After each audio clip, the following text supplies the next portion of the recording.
In mathematics, you have been studying patterns.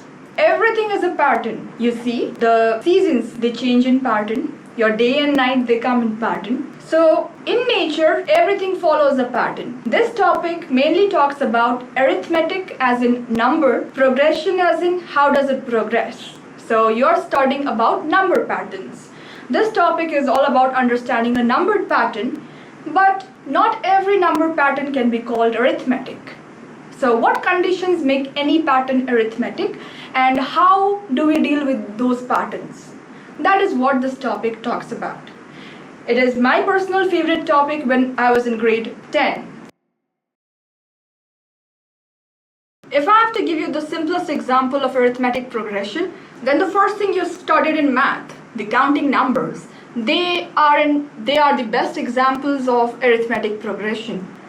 So if you see the list of all counting numbers, they follow up one after the other by the constant difference, as in you are continuously adding a fixed value to reach the next term. So let's take an example of all the even numbers. Even numbers begin at 0. So 0, 2, 4, 6. If you look at that, that is also an example of arithmetic progression. Why? Because the difference is fixed. You're continuously adding a fixed number starting from the first term. So any sequence where you add a fixed difference or you add a fixed value and that value remains throughout the same, these kind of sequences are called arithmetic sequences. Okay, number sequences where the common difference, we use a word common difference to describe this difference which is fixed. It should not change. The difference must be same throughout. To understand any arithmetic progression, you need two things. One is common difference and the other one is the starting term. So the starting term really tells you, or it decides what the particular term of a sequence will be. So it is very important to note two things for every arithmetic progression.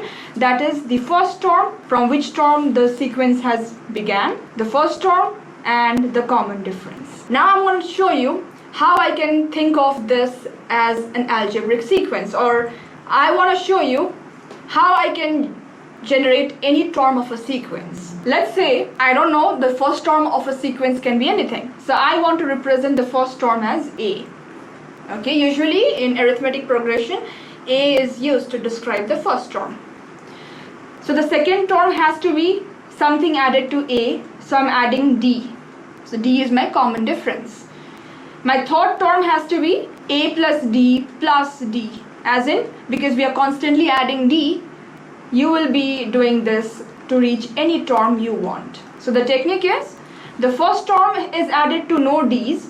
So to write it as a pattern, I'll write A plus 0D because we are adding no difference here. The second term is A plus 1D. I'll be adding difference once to reach the second term. To reach the third term, I'll be adding the difference twice to the starting term A. To reach the fourth term, I'm adding thrice. So if you'll have to follow the pattern so on, if you want to follow this further, so you can clearly see that whatever number of D's you are multiplying,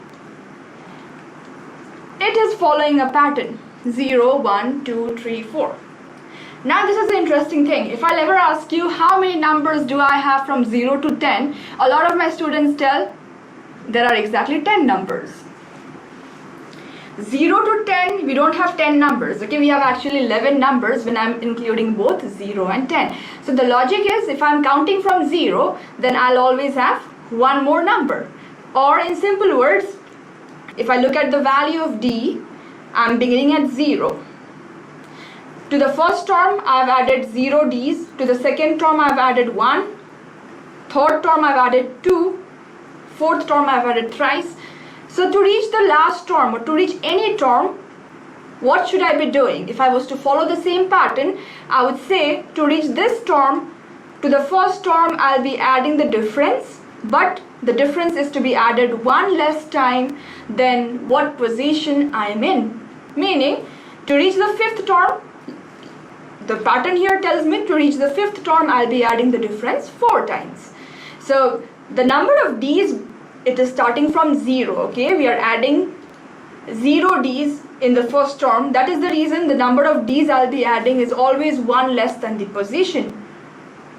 Hence, this is called the general term of an AP, or general term of an arithmetic progression, which means by writing a plus n minus 1 d or a plus n minus 1 whole times d, I will be able to generate any term in a sequence. How is that possible? Let's say I have a sequence of all the odd numbers, okay? 1, 3, 5, 7, and so on.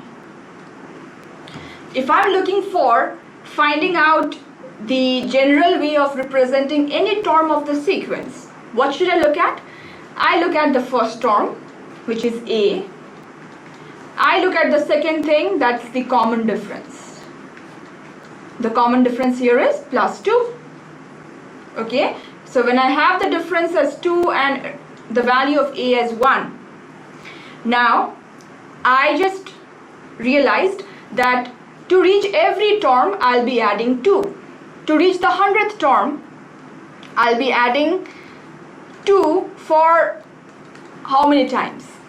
According to the formula, I'll be adding for 99 times. For 99 times I'll be adding this 2. The logic is because we have added no 2's to the starting term, and to reach the second term I added once, I added 2 once.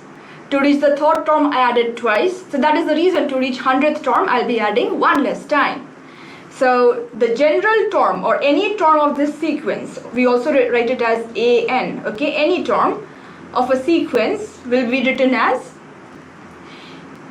first term plus n minus 1 times the common difference. To the first term I'll be adding 2 depending on what position I am in. So if I am in position 100, then I'll be adding 1 less time. I hope that makes sense, because every time we are adding the common difference for 1 less time. Okay, so if I'll simplify this, it becomes 1 plus 2n minus 2, or 2n minus 1. So 2n minus 1 is the general way to represent all odd numbers. How? If I plug in the value of n as 1, I must get my first odd number, which is 2 into 1, 2 minus 1. 2 minus 1 is 1. If I plug in the value of n as 2, I must be able to get the second term. Check it out. 2 times 2 is 4 minus 1 is 3. So that is how I am generating the different terms of this sequence. Okay, that is how I am able to get the terms